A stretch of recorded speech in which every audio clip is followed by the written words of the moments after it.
Hello, good morning friends, my self Divya और आज मैं अपने चैनल पॉजिटिव वाइब्स में आपका स्वागत करती हूँ। हे फ्रेंड्स, आज मैं आपके लिए एक नया टॉपिक पॉजिटिव बॉडी लैंग्वेज लेकर आई हूँ। वैसे तो आप सब ये बहुत अच्छे से जानते होंगे कि बॉडी लैंग्वेज क्या होती है, लेकिन पॉजिटिव बॉडी लैंग्वेज होना बहुत ही ज़्यादा ज़रूरी है। जैसे कि मैं आज आपको बताने जा रही हूँ कि हम लोग जब भी किसी से बातचीत करते हैं तो हमारे बातचीत का और हमारे दिखने का बहुत ज़्यादा लोगों पर प्रभाव पड़ता है।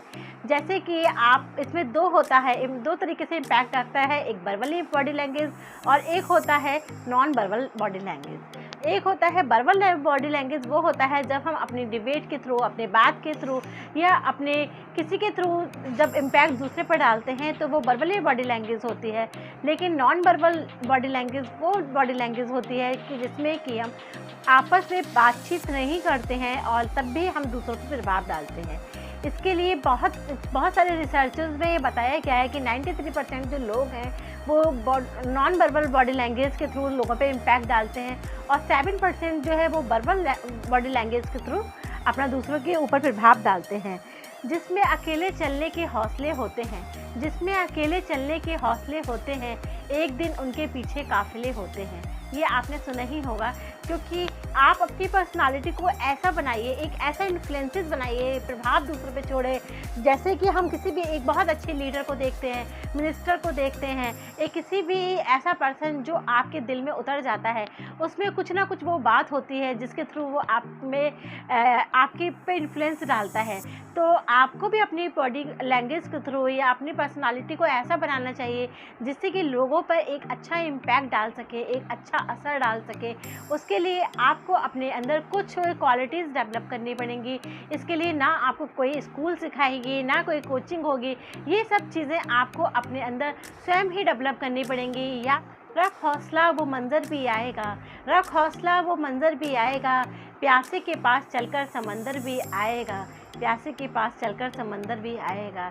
अपने अंदर हौसला रखिए, हिम्मत रखिए और अपनी क्वालिटीज़ को ऐसे डेवलप कीजिए ताकि लोग आपके ऊपर बहुत ही ज़्यादा प्रभावित हो सकें, आपकी पर्सनालिटी के ऊपर से प्रभावित हो सके। जिसलिए आपको अपने अंदर एक ऐसे gesture, posture, expression, eye contact, smile और अपनी पर्सनालिटी को डेवलप करने के लिए अपने अंदर वो ड्रेसिंग सेंस डेवलप करना पड़ेगा जिससे कि लोग आपके से प्रभावित हो सकें।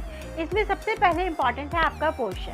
आप जब भी किसी से मिलते हैं, आप उनके साथ उठते बैठते हैं, तो आपका पोस्चर ऐसा होना चाहिए जो आप पर प्रभावित करे। एक ढीला ढाला इंसान किसी को पसंद नहीं होता। आप अपने शोल्डर को स्ट्रेट रखिए, स्ट्रेट बैठिए और जब भी आप किसी के पास बैठ रहे हैं तो डिस्टेंस बहुत मायने रखती है कि आप जब किसी से बात कर रहे हैं तो एक निश्चित डिस्टेंस कवर अप करके बात कीजिए।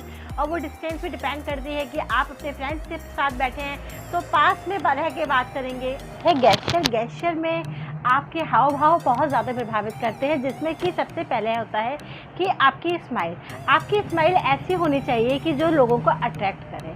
क्योंकि कहते हैं ना, स्माइल और इत्र, मुस्कान और इत्र जितने ज़्यादा दूसरों पे बिखेरोगे वो उतनी ही ज़्यादा सुगंधित करेगी। इसलिए आप सबको अपनी स्माइल बहुत अच्छी रखनी चाहिए और स्माइल हमेशा सिचुएशन के अकॉर्डिंग ही करने चाहिए कि आप कहाँ पे बैठे हैं और किस जगह आपको कैसे स्माइल करनी है, इस चीज़ का आपको ज्ञान होना चाहिए। उसके बाद होता है आई कॉन्टैक्ट। आपकी आँखें आपका आईना होती है, जो आप खुद नहीं कह सकते, वो आपकी आंखें कह देती हैं। इसीलिए जब भी हम किसी से बात करें तो हमें उसके फेस पर देखकर बात करनी चाहिए। कभी स्टेयर्स करके बात नहीं करना चाहिए, घूरना नहीं चाहिए जिससे कि आदमी अपने आप को अनकंफर्टेबल फील करे और कंफर्टेबल फील नहीं करे। इसीलिए हमेशा दूसरों को देखकर बात करो और कभी भी जब चल भी रहे हो तो कभी नीचे देखकर नहीं चलना चाहिए। इससे आपके वीक पॉइंट शो करता है, ये आपको वीक शो करता है, कहीं ना कहीं कॉन्फिडेंस की कमी दिखाई पड़ती है। इसीलिए और बी पेशेंट, जब भी आप किसी के से मिलें तो बिल्कुल सब्र रखें, धैर्य रखें, अपनी बारी आने पर ही अपनी बात को कहें और बीच में ना बोलें, बहुत ज़्यादा भी नहीं बोलना चाहिए। आप अपनी बात को समझाना है, बहुत अच्छे से समझाएं, कॉन्फिडेंटली समझाएं, क्योंकि कॉन्फिडेंट इंसान में एक अपने अलग सा वे होता है अपनी बात को कहने का। और आत्मविश्वास जो है बहुत ही ज़्यादा ज़रूरी होता है, हर एक इंसान में होना चाहिए। कॉन्फिडेंट कॉन्फिडेंट होना चाहिए, बट ओवर कॉन्फिडेंट या अंडर कॉन्फिडेंट नहीं होना चाहिए, क्योंकि आत्मसम्मान, क्योंकि एक मैदान से हारा हुआ व्यक्ति तो जीत सकता है, पर दिल से हारा हुआ या मन से हारा हुआ व्यक्ति जो है कभी नहीं जीत सकता। इसीलिए वी कॉन्फिडेंट होना चाहिए और अपने आप को ओपन हैंडेड होना चाहिए। हाथ पैर को हमेशा खुलकर रखिए, खुलकर बात कीजिए, कभी भी क्रॉस हैंड नहीं होना चाहिए। ये भी आपका नेगेटिव बॉडी लैंग्वेज शो करता है।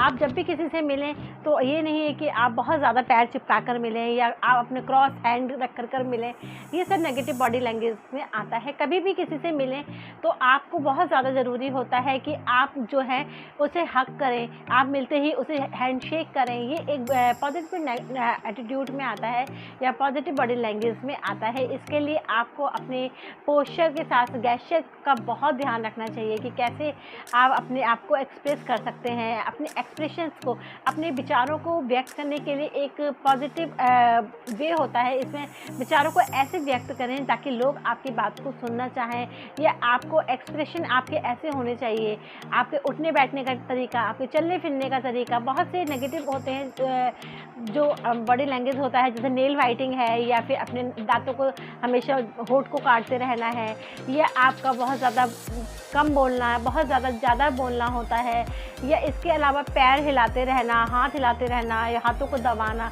ये सब नेगेटिव बॉडी लैंग्वेज में आता है जो कि एक इंसान को नहीं करना चाहिए।